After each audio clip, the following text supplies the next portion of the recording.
नवरात्र की कहानी। व्रत कथा। कैसे शुरू हुआ नवरात्र का पर्व।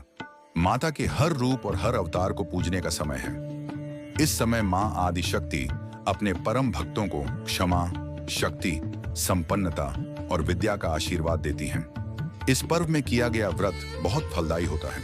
पुराणों में भी नवरात्रि पर व्रत रखने का महात्म्य बताया गया है।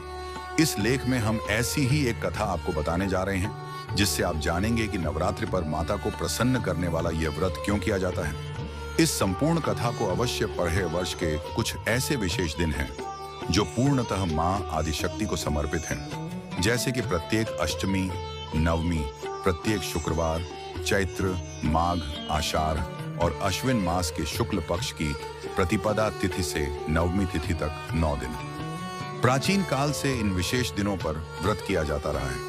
खासकर चैत्र और शारदीय नवरात्र में व्रत का बहुत महत्व होता है। पुराणों में इस व्रत से जुड़ी एक कथा प्रचलित है, जो यह बतलाती है कि नवरात्रि पर व्रत रखने की परंपरा कैसे शुरू हुई।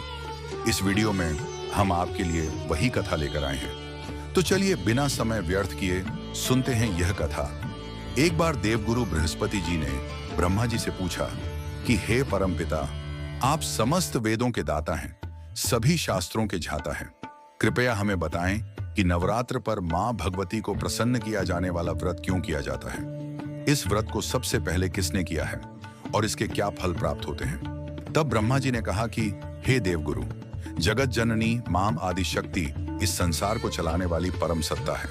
वह माता भगवती के स्वरूप में सृजन करता है और महाकाली के स्वरूप में दुष्टों की संहारक भी है।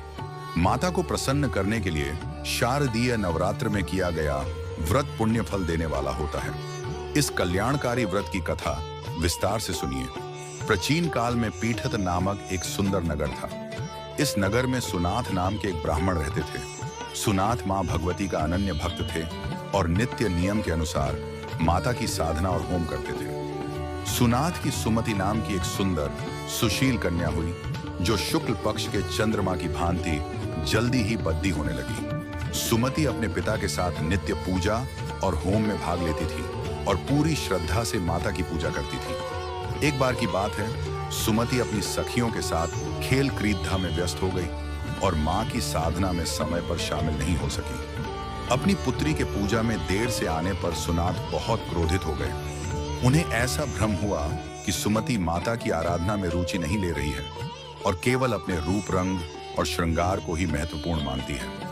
उन्होंने रुष्ट होकर सुमति से कहा कि पुत्री, तुम मेरा कहा नहीं सुनती हो, माता की भक्ति में ध्यान नहीं लगाती हो। तुम्हारे लिए अपना रूप, रंग और श्रृंगार ही महत्वपूर्ण है। इसीलिए मैं तुम्हारा विवाह ऐसी जगह करूंगा जहां तुम्हारा यह रूप व्यर्थ हो जाएगा। मैं एक दरिद्र और कुष्ठ से पीड़ित व्यक्ति से तुम्हारा विवाह करवाऊंगा।